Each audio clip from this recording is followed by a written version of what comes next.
Marcella Raimondo, an eating disorder psychologist. Fascinating discussion. It's a huge issue, and not only in the country here in the United States, but in the world. People have different levels. We talk about that. I first ask if eating disorder is a spectrum. To which degrees, and there's people that purge. There's people that binge eat. I didn't quite understand what binge eating meant, and she gave a great description on that, and just what should we do when we have a friend who's got an eating disorder. Approaching them and talking about weight is not an easy subject. It's very, very difficult. What should we do? She gives great insight on that. She herself had issues with eating disorders, and now she's turned it around. My goodness, her credentials are quite impressive. She's a doctor. She's on the board of Association of Size, Health, and Diversity. She also draws a direct connection between eating disorders and racism and the marginalized. Very interesting conversation there and what happens there. But just a great conversation with Dr. Marcella Raimondo, and I know you're going to enjoy it. And it's a serious topic, and it needs to be discussed. Thanks for listening. Hi, I'm Joey Pinz. People ask me, how did I lose 130 pounds? The quick answer is always discipline. I started my business, wasn't paying attention to my health, was eating too much, drinking too much sweets. My daughter was born. Next thing I know, I'm pre-diabetic, I have hypertension. I knew something had to change. Discipline. I, like many of you, have faced many challenges in your career, in your family, in your life, in your faith. How did you attack them? How did you approach them? How did you solve them, hopefully? It all had to have some degree of discipline. I'm also asked, how did you found and start a tech business that lasted over 25 years? Discipline. I was committed to it, enjoyed technology, didn't enjoy some aspects of it, but knew it was necessary. Discipline. Our podcast mission, how do we use discipline to better ourselves and society? Join me, please, as I talk to interesting people and discuss how they use discipline in their family and their passion and their careers and how it helped them. Our podcast vision, growth through learning from others. Joey Pinz Discipline Conversations. It'll be light and serious. Join us, please. Thank you for consideration. Marcella Raimondo, thank you so much for your time today. I'm so happy to talk to you.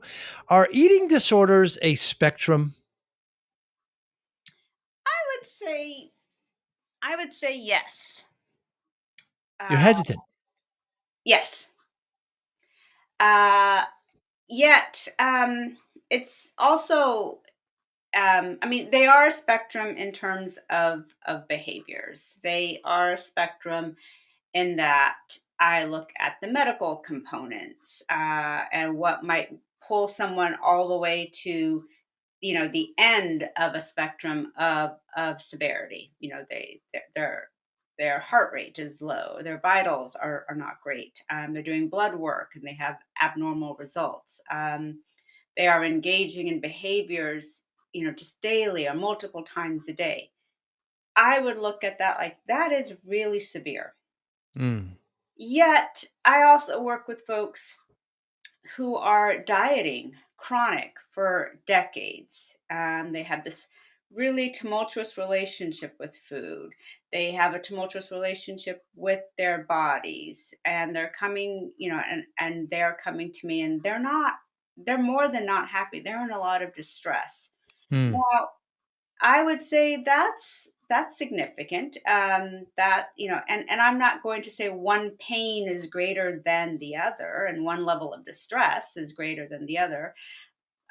What I'm saying is that on a medical perspective, yeah, I would say some folks are more severe. Yet when I work with folks who have just been dieting and tell me I hate my body and I hate my relationship with food, yeah, that for me sounds pretty severe too. Now, when somebody says that, I have heard that. I hate my relationship with food. I hate my body. There's just got to be something that's deeper happening there, right? Yeah, yeah, And there is. that's a spectrum as well, perhaps. Yes, I could see. Yeah, I yet and you can, like, people bring up their relationship with caregivers, bring up, but yet what I start to hear more, and at times people do bring up various traumas in their lives, and so you are hearing that that deeper those deeper stories, and those deeper hurts. Uh, but what I'm also hearing is this societal diet culture. I'm hearing that. Well, I've gotten messages about I need to lose weight. I get teased where I go, how people respond to me and my body. I get more attention when I lose weight. So it's what also feels like starts to contribute more is the diet culture, and the diet culture that can keep that level of distress around constantly, constantly, constantly. And so this is where I get, upset as a clinician, because folks share like, but I get more attention when I lose weight. Mm, And I can't deny that. I go, yeah.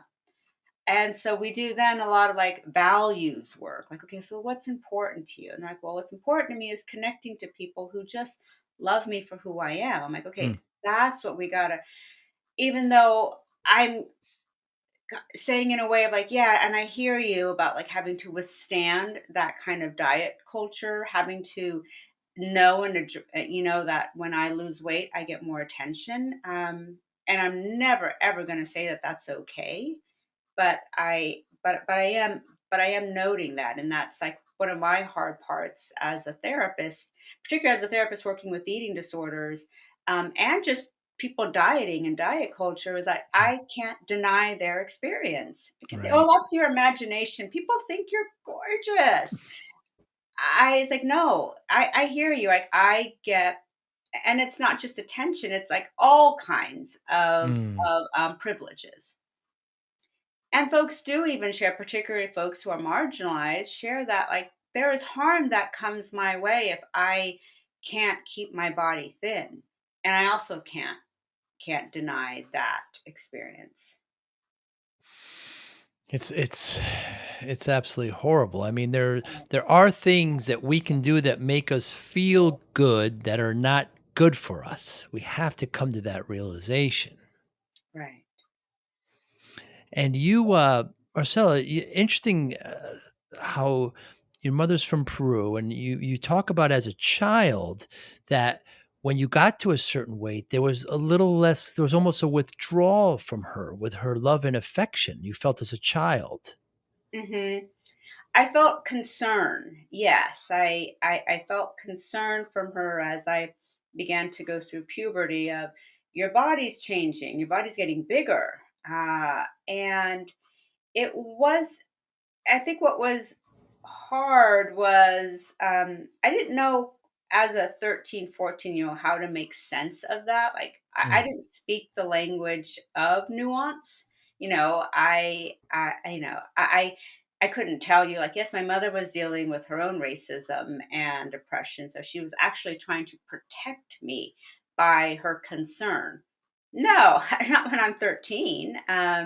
So it was pretty stark, like to hear those messages, and they were also just very confusing messages, because I was also told like, and you have to eat all this food because that mm. would be an insult to our culture if you didn't eat it.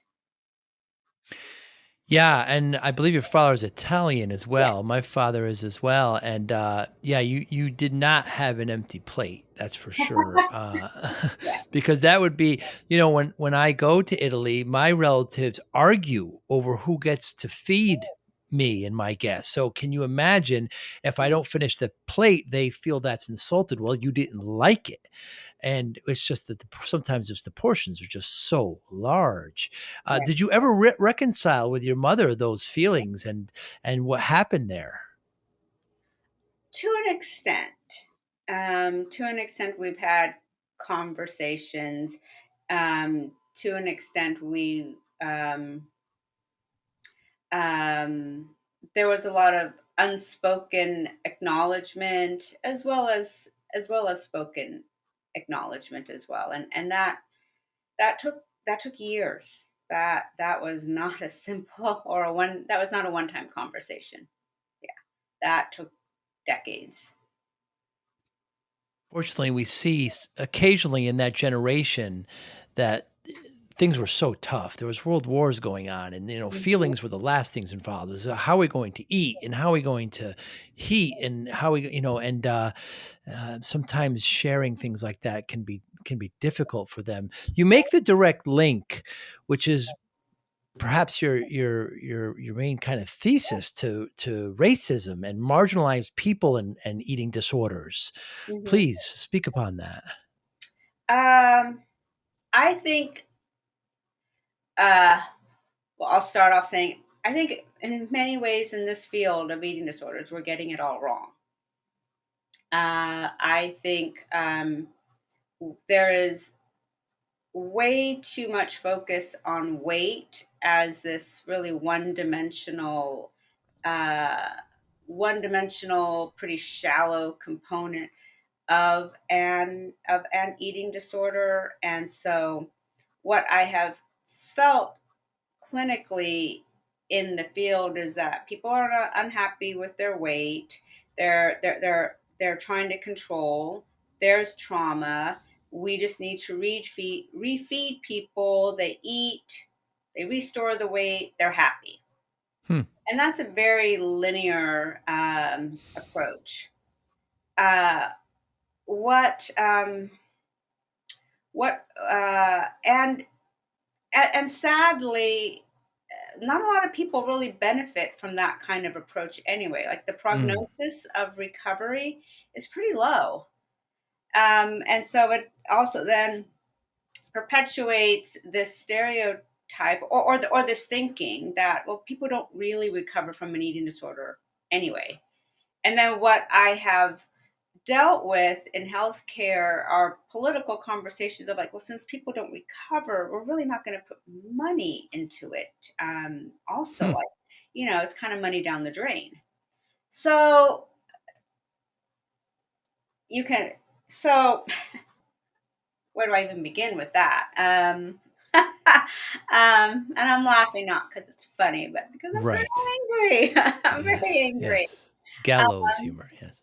yeah. So I uh I'm trying to find the words because I what has been illuminated and really smacked in our faces with our marginalized communities and their eating disorders is how much we're getting it wrong, how nuanced it really is. Like the body, yes, weight is a part of it, but weight is very symbolic of like what is your body story? What is Hmm. happening to you as to why you would which as to why you would engage in your eating disorder. What is your eating disorder protecting you from? What is its function?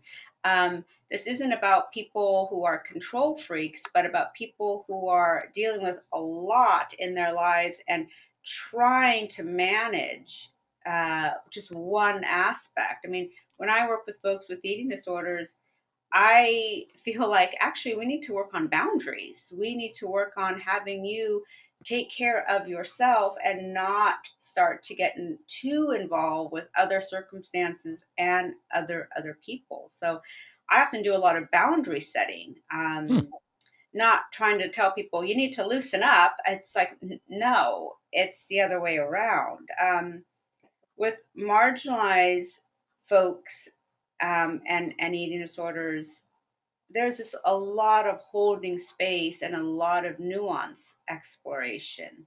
and a lot of talk about racism, a lot of talk about oppressions, a lot of talk about homophobia, transphobia, ageism, ableism. I mean, there's just so much because of how it sits in their bodies. I mean, I have had folks that talk about their skin color and where they were in their family and who had the lightest skin and how Hmm. that was a contributor to an eating disorder because they were the darker skinned folks. I had folks share with me how having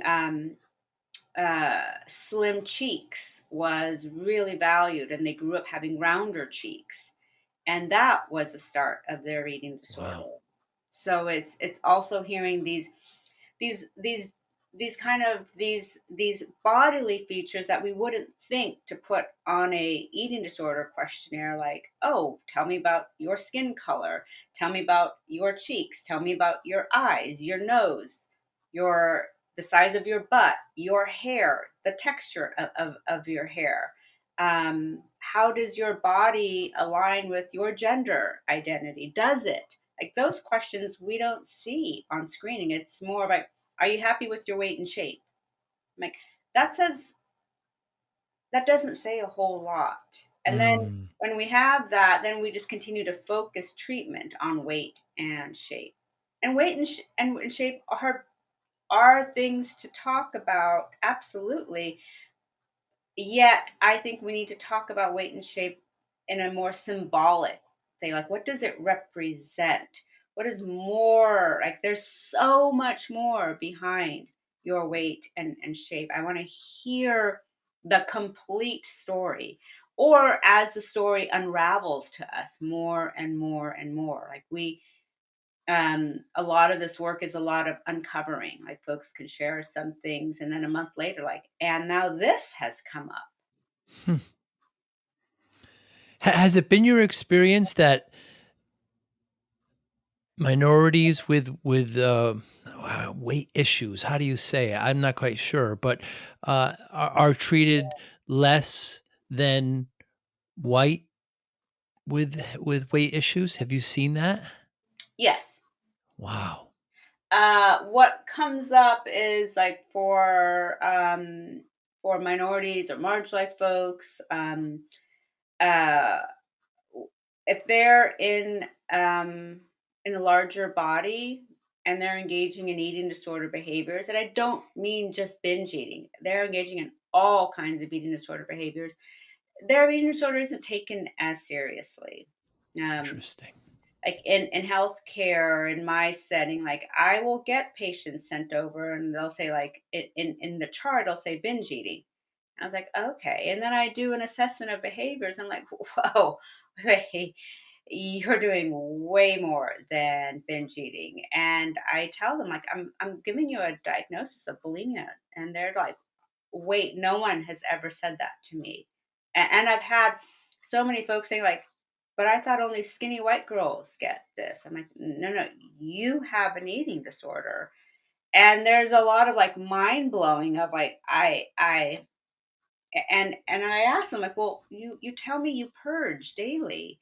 What did you think of that? And they're like, I just do it, but I still don't have an eating disorder. And so there's time about there's also discussion about like, okay, let's kind of just sit with that because you have your notion of who gets an eating disorder. It's not you. And maybe your and I want to hear about your eating behaviors or these eating disorder behaviors and what it means to you. And that takes a great deal of unpacking um, and sitting with folks and their readiness to look at what an eating disorder means to them, and also my frustration and my concern, not with them but with a system that really perpetuates this really like thin white girl who gets an eating disorder and not anyone else. So yeah, no, the Wow. difference is the way they're not the way folks are not taken seriously because they're in bigger bodies. They are a uh, they are a minority race. Yeah, they are transgender. I mean, they're older. They have a disability. It's just that stereotype that we think of is so damaging.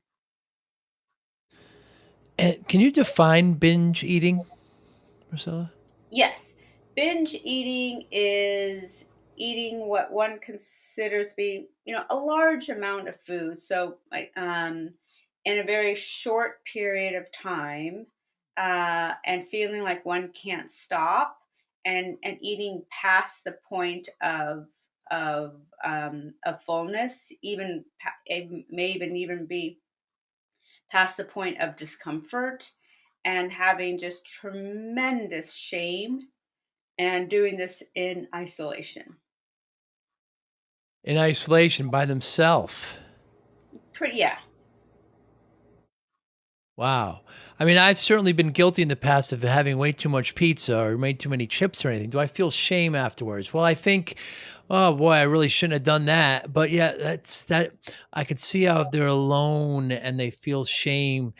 Oh my goodness. That's horrible. I could see And how that could happen.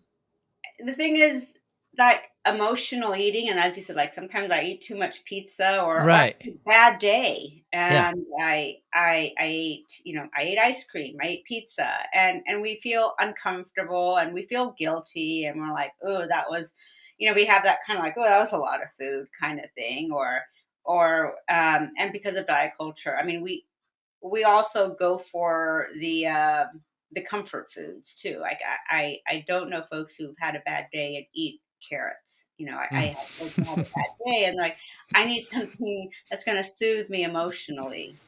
And usually those foods are what society deems as unhealthy. So we eat those foods. We feel guilty. We start to feel it kind of in our bodies, a kind of sluggish, full feeling.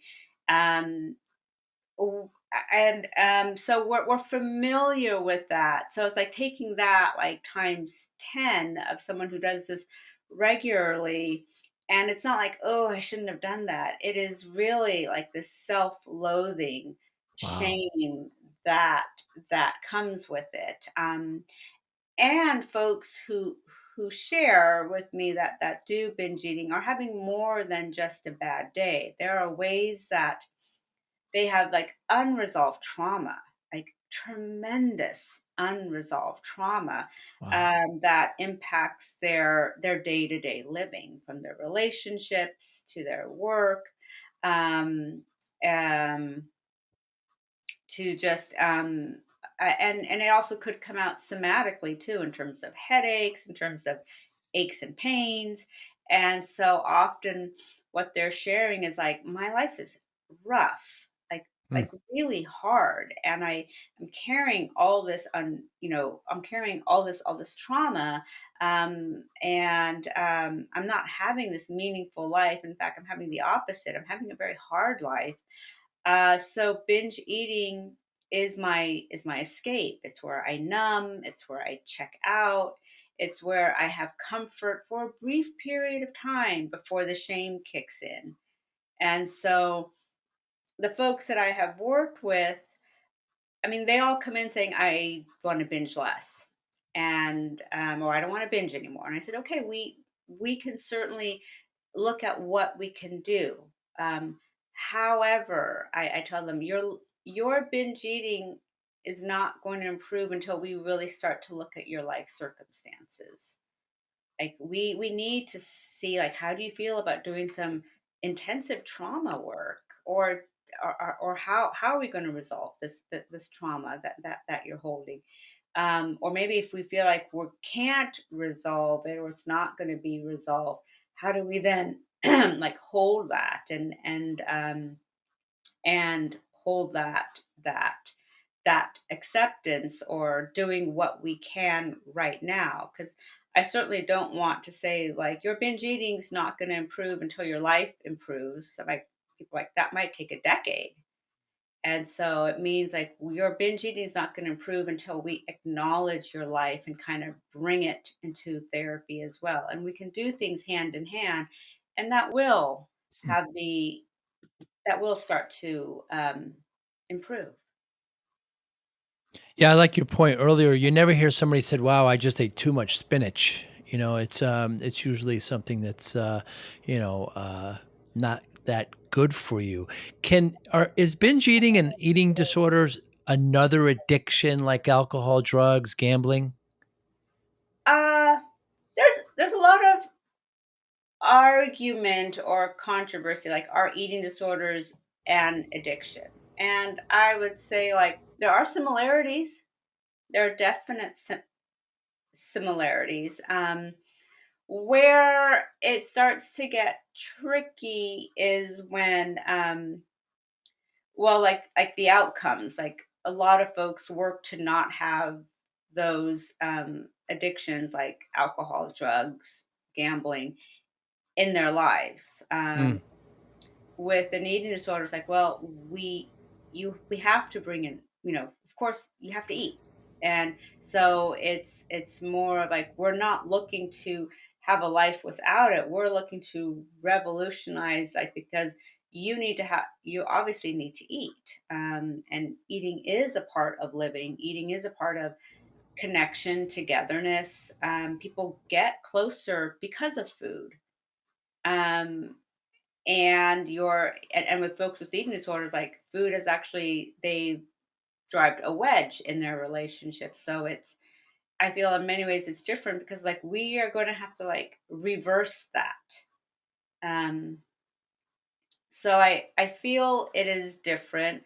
What has also come up is folks have there's been discussion around folks who are addicted to sugar. Say I Mm. and And this is where I want to be careful because I know I might upset some folks or like, but I am addicted.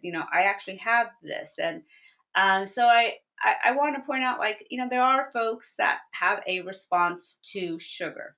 Absolutely. And need to monitor how much sugar they take in. And we live in a society that we have sugar in a lot of our food. Ah, everything. It's horrible. And that's a result because a decade or 15 years ago, we didn't want to have fat in our foods. Fat was Right. the demon. So we took all the fat out of foods and put corn syrup instead. So now we have foods that are loaded with corn syrup. And I'm not saying sugar is bad. I'm not, but I'm Right. saying like, oh yeah, it's in everything. Like Oh my goodness. everything. And so I what I'm wanting to say more is that like we're kind of getting a lot of sugar in our foods. Okay, we have to do some monitoring, particularly if we're noticing like our bodies are having a response. But I want to really make sure we don't put sugar in the same camp as alcohol and saying like, well, I can never eat Mm. sugar again. I'm like, that's actually not true.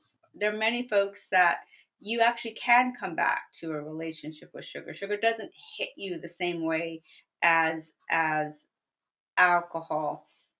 Is sugar more in our foods and our daily eating? Yes, than alcohol. Because alcohol, there's a distinct section in the supermarket. There are liquor Mm. stores and all, and so alcohol doesn't just. Sometimes it does. I didn't, but alcohol doesn't just like show up in all your foods the way sugar does. So it's just more of I wanting to be careful when we're saying like, well, I don't want to get into sugar addiction and is it true or not true? I'm saying if I had to answer that question with one word, I'd say no. Mm. And there are folks, because I'm always going to come in with another, like, and there are folks that do have to look at how their body responds to sugar, whether from diabetes or another medical or mental health uh, you know condition. So I want to note that, um, but I don't want to demonize sugar. And Mm. so I'm not demonizing sugar at all. I make it a habit of looking at labels, and when I buy a spice mix, just dry spice mix, of some garlic, and it's got sugar in it. We just don't need sugar. But then I'm sure the manufacturers will argue, well, that's what the people are buying. They're only providing what people are buying. Uh, so you just have to be conscious for it, and look out. Are eating disorders hereditary? They can have a hereditary component to them, yes. There was a 60 Minutes a couple months ago about that, and it's been very controversial. I don't know if you saw it, but Oh. um, yeah, about how some obese people they were being told that it wasn't them, that it was something that was genetic, and uh, they shouldn't. I don't want to. I'm doing a poor job of explaining it, but so they're doing studies and seeing that eating disorders can be hereditary. That's very interesting Hmm. because I always thought it came from trauma, but I guess trauma can be derived from something hereditary as well. Right. And and as we know, like eating disorders don't just come from just one source too. And so, like, yes, there's a genetic component. There can be, you know, and there's a trauma component, and there's a huge societal component. Yeah, there's a relational component. Yeah. My goodness. And you've had struggles yourself with it. If we have a friend that we believe has struggles with it, what should we do? Mm, I would, I, c- well, let's see. Um, Sit down, talk with your friend, let them know that you're noticing some of their behaviors around food, um, and noticing that it's been happening for some time. Express care, um, offer to talk. Um, I think those are some main things. Folks often notice when there's lost weight. Folks often notice when there's some obvious behaviors, like lost weight, not eating much, um, things like going to the bathroom pretty regularly. So it's just like, oh, those Oh, are those behave. Folks notice that, but folks may not notice when someone is not in a thin body, but have been dealing a lot with some life circumstances, or there's some isolation happening, and folks may check in and say, "How are you?" or "Are you able to take care of yourself?" Um, and and I think it might be kind of tricky if, depending on your relationship, to kind of right. do an assessment of behaviors. Like, Mm. are you hurting yourself in any way? Um, and folks, and you might say, so that's a really hard. I'm not sure if it's like for the friends and the family to really do an assessment of behaviors versus more of like, seems like things are really hard right now and you might want Mm. to talk to a professional. Um, and then I would hope that it would be on the professional then to do the whole assessment of behaviors, including eating disorder behaviors. How did you know when you first had an issue? Did a friend tell you? How did you know? I knew for myself, because my relationship with food was just really starting to unravel. Mm. And I was noticing like my fears around eating, noticing my severe and very rigid calorie tracking. I mean, just noticing like what started off as like, I'm going to do some healthy eating, like just took off. Wow. And so you realized it yourself, um, and made that change. It's a difficult thing to do. I had my issues with weight as well. I just worked too hard and, got up to 340 pounds. And the doctor told me, you're not going to see your daughter graduate. And so that's all I needed to hear. But my relationship with food was very different. I just ate too much and I knew it. And I've always been an athlete my whole life. And I knew I could lose the weight. I just had to, use some discipline to get there. Um, I wonder how discipline plays a role in your life.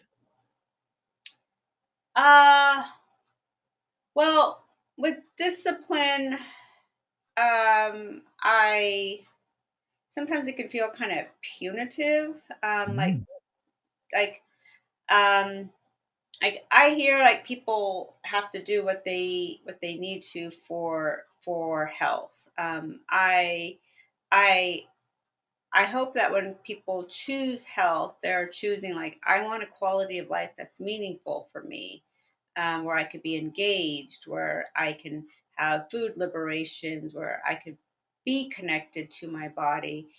Because I say that because sometimes people will lose weight, sometimes people won't. And I really hope that's not the goal. But the goal is I really need to look at what I'm doing with food, and my mm, body will respond. And I need to look at like how I'm connecting with myself, and am I present? How am I connecting with others? And how do I get back to being present in my life, and using food with that? Um, so I would like to think like using food with that means like I'm going to cook.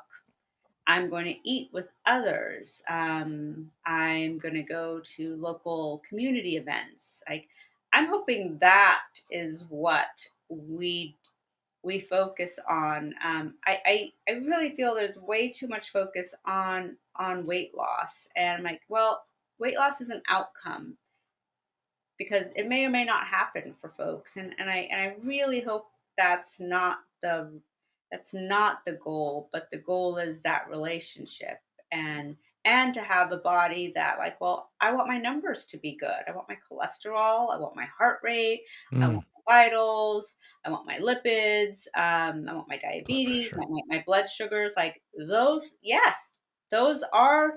If folks are like, I need a number, I'm like, great, focus on those numbers.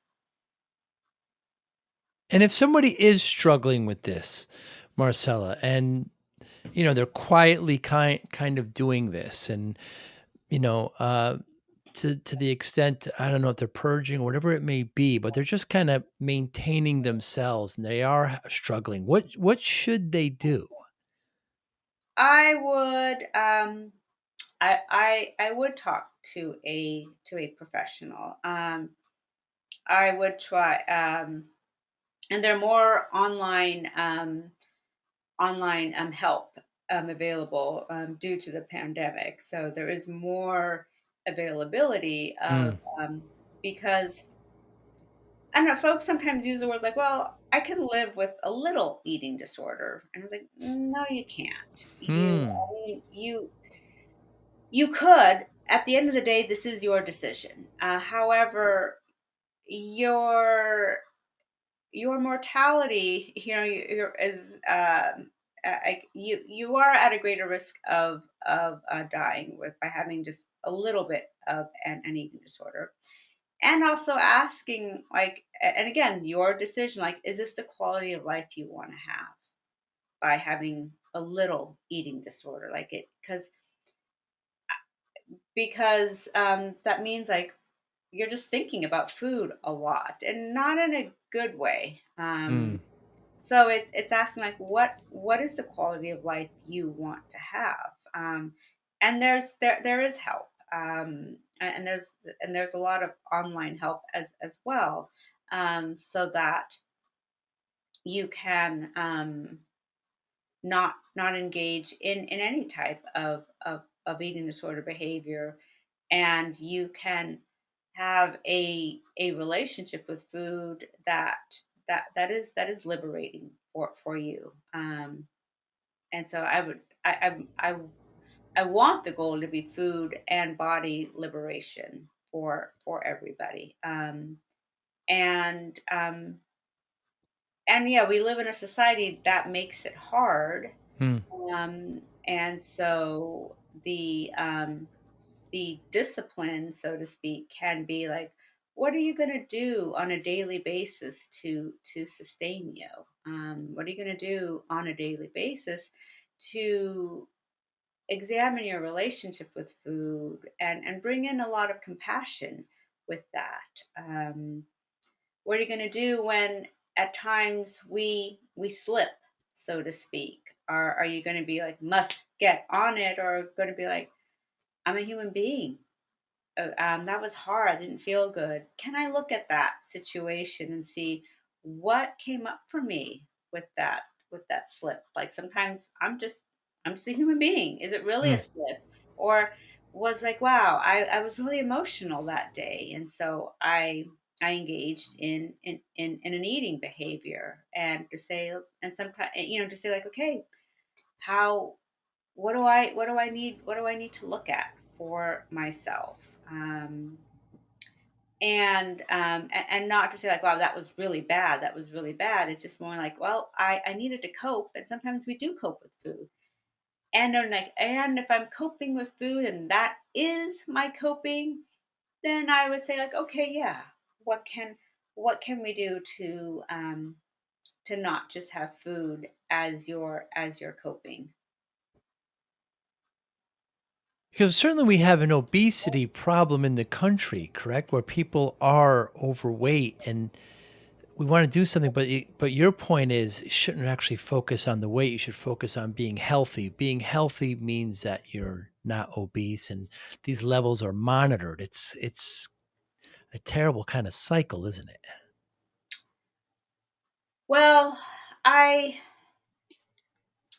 this obesity problem is a very controversial topic, because Interesting. where I'm coming from, I feel like we are just constantly being sensationalized about weight in our society. I mean, let's say, okay, I mean, I believe in health at every size. And so I don't believe in let's look at, let's look at people and help them lose weight. However, for the sake of this conversation, I'm like, yeah, okay, let's take a look at the obesity problem. Um, the thing is that all our efforts are not working. So why are we Mm, focusing on this? mm, All these efforts to lose weight are not really are not working. We're a lot of really extreme relationships, or these diet regimens are incredibly extreme. In fact, as an eating disorder psychologist, I'm looking at some of these diet regimens. I'm like, this is what I would diagnose as an eating disorder. Um, I mean, one of my mentors, Dr. Deb Burgard, says, and I just carry that quote with her, that she says with me, of like, are we prescribing for fat people what we diagnose as eating disorder in thin people? I mean, that wow. that I'm just holding that quote forever. Um, so I just want to note, like, okay, we are spending trillions of dollars. We are really trying to get folks to lose weight. And folks have shared with me some of their diets. I'm like, that's a really extreme diet. Um, Often, and or there's various medications and surgeries that don't have Mm, long lasting effects. So, um, like gym membership, that's ridiculous. And folks in larger bodies have shared, like, well, I go to the gym, but I'm like ridiculed at the gym, or I'm trying to work out and someone comes up to me and it's like, "Good for you." I'm like, and their response, so they're like, "So it's so I'm just like, I don't think we have it right with our obesity concerns. I think we're perpetuating harm and causing even more Wow. harm, because we're so like, we must get folks to lose weight, and like these recent guidelines from the American Academy of Pediatrics came out, and they are prescribing some really restricting eating for kids, and like that is only going to be that is only Detrimental. going to be so damaging because as a kid, you're developing that relationship with food. You are thinking very black and white. This is when a lot of your core beliefs and how you are shaped. I mean, think about us when we were kids. Like we ate ice cream on a hot Yeah. day, but we also liked fruit and veggies too, or Yes. maybe we didn't. But then we started to grow into developing our taste and change. So um, it is a time where you let kids just be kids. And if you're noticing, like, wow, my kid's emotional and they're not talking to me about it, but they're eating, okay, that's a time to say, like, let's start to use our words. Let's start Mm. to use our words. So it might be intervening because I've worked with folks who have shared that with me, and I said, let's gently intervene. Let's gently intervene, saying, what's up for you? I notice things, you're eating a lot and you're sad. So let's start to use our words. But those guidelines are just really coming in with a medication, surgery, restriction, and I'm just like, they're terrifying. They're Wow. terrifying. So what should we do? What should we do to help our community, our friends, our neighbors, et cetera, in these disorders? What can be done? I think we need to first look at our own biases and note, like, huh, what is coming up for myself. Myself included. Um, I think we need to really work on building community. And when we build community, that's when we notice who has what and who doesn't, and how do we address that. We need to look at food justice, like what who has access to foods, who doesn't. I mean, it's it's mind-boggling how much we prescribe, like, you should be eating all these fruits and vegetables a day and drinking water, but that isn't available to many communities. So how do we so bringing in food justice. We do enjoy movement, but when we have parks that are closed or gym memberships that are ridiculously expensive and not very welcoming, I so then we're really not celebrating movement. Like, Mm. is it where are our community centers that we have dance classes and events? Um where that was one of my most favorite things when I went to Italy, pre-pandemic, was that in every town or few blocks there would always be this center, of, like, I don't know if it was like a church or something, and then like, Piazza. yeah, and there was always gelato shops, Yeah. and every night, every piazza had people just sitting there eating and talking to each other with an ice cream. That's it. They were talking, they weren't on their phones, they were looking at each other, they had their facial expressions, and they were enjoying ice cream. They were out. Where's that? Certainly a return to that is in order. Yeah. I love that you also, are an advocate of martial arts. Yeah. I mean, self-discipline in martial arts and leads to so much positivity and healthiness. I would say that kind of sure that that that kind of discipline or that commitment came from me, and it was a community commitment as well, because there were times like, I don't want to do this, this is hard. But that community commitment of like, of my teacher saying, when you don't come to class, we notice that and you're missed, and we need each other to help each other grow, because when you're not coming to class, your training partners, who are they going to train with? Mm. So, and we miss Okay. you. That's very, very nice. That community right there that I think everybody needs. Marcella Raimondo, what motivates you?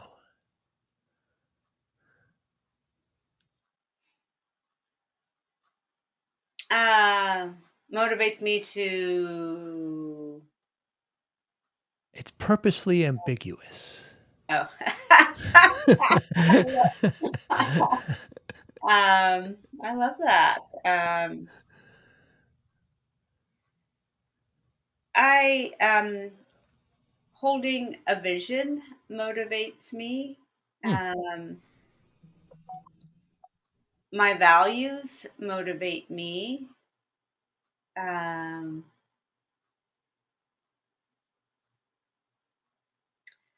um that reminder, like when I see progress on the way, that motivates me. Yeah, shifts motivate me. That's wonderful. And how do you measure success? I measure success when I have a new perspective or new thinking, and my behaviors are in accordance with that. Um, um, Trying to think if there are some examples. I think there are ways I have like,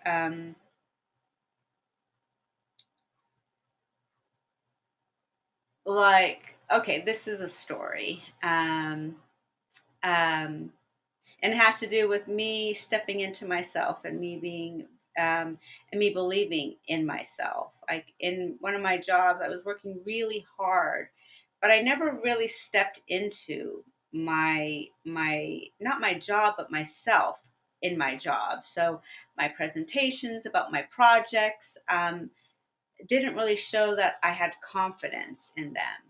But I was working really hard. And so I did not get promoted. And I was devastated. Hmm. Also mad. Like, what do you mean? I'm working really hard.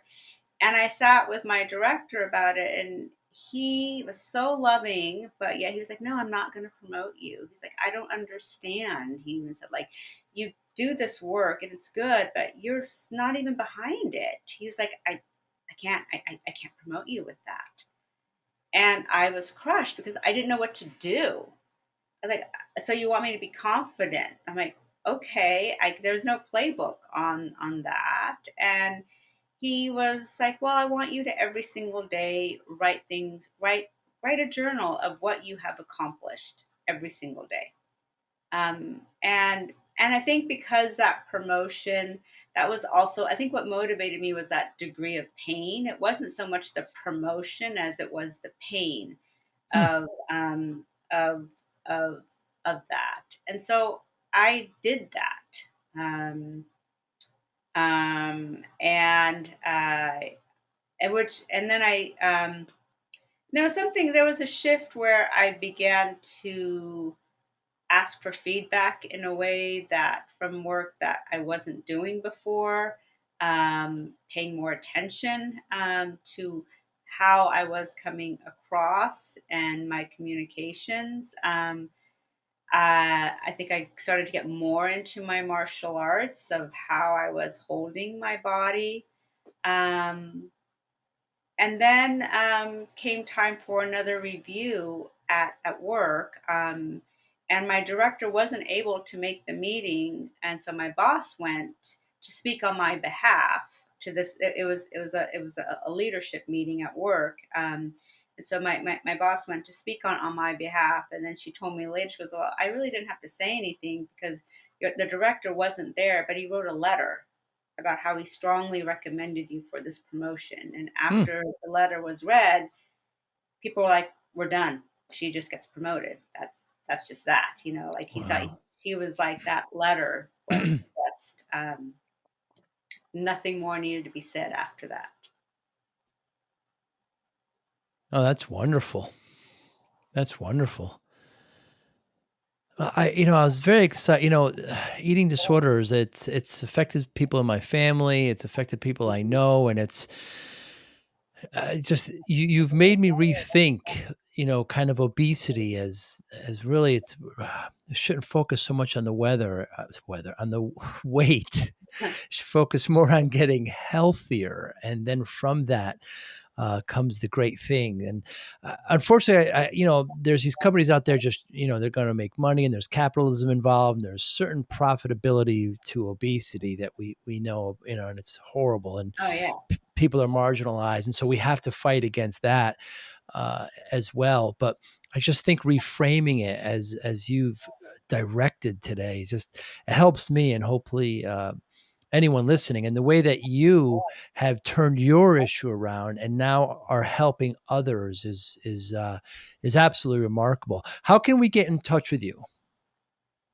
You can go to my website. That's probably the easiest way, at www.marcellaeducation or ed training or .com, and you'll see all my information there.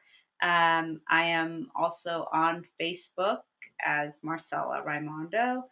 I'm on Instagram as Dr. Marcella Raimondo, and I post pretty regularly on Instagram. So that's how you can get hold of me, and all those. And I'm on LinkedIn as well. So you can get a hold of me in those in all those social media outlets. Very good. And I'll make sure to those get put in the show notes. And like we said earlier, if you have a friend who's struggling, get them talk to a professional. If it can't be you, perhaps somebody in their area or online, whatever it may be. But that's what's going to help. I want to thank you so much for your time today. You've certainly enlightened me, and I wish you well, Doctor. Thank you. Be well. Bye now. Bye-bye. Thank you for listening and/or viewing Joey Pinz Discipline Conversations. Please share this episode with one or two of your friends who you think may benefit from the episode. Our website, www.joeypins.com. There you'll find lots of resources, and you could join our mailing list. Please follow us on all our social media, Instagram, Twitter, and Facebook. Podcast information. The video version of our podcast is on YouTube. Please subscribe. Audio is on all major podcasting platforms. Please follow them. And if you like it, please consider giving 5-star rating. Would really appreciate that. Would you like to financially support the podcast? You can go to our Patreon site. Consider $5, $10, or $20 a month. There's all kind of plans that we have there. There's like a one-time payment. What is this podcast episode worth to you? $25, $50, $100, $500, $1,000, $5,000. You be the judge. You can go to our PayPal account to do that as well. Thank you again for listening or watching Joey Pinz Discipline Conversations.